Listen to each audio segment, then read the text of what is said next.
ഗീതാധ്യാനം ശ്ലോകം 6. ഭീഷ്മദ്രോണതടാ ജയദ്രഥജലാ ഗാന്ധാരനീലോത്പലാ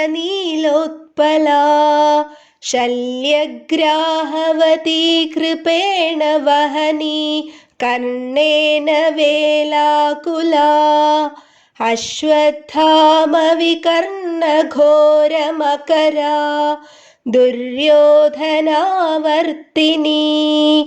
സോത്തീർണാ ഖലു പാണ്ഡവൈരണനദീ കൈവർത്തകഃ കേശവഃ. കുരുക്ഷേത്ര യുദ്ധഭൂമിയെ നദി പോലെ വർണ്ണിച്ചിരിക്കുന്നു.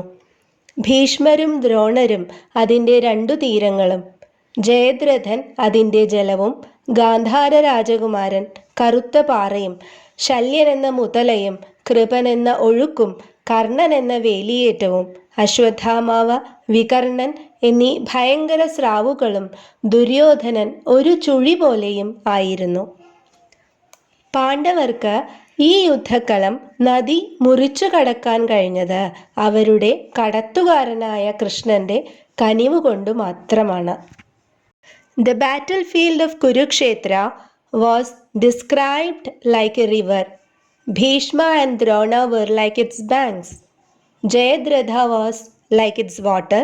The prince of Gandhara was like a rock. Shalya was like a crocodile. Kripa was like the current. Krishna was like a high wave. Ashwatthama and Vikarna were like terrible sharks. And Duryodhana was like a whirlpool.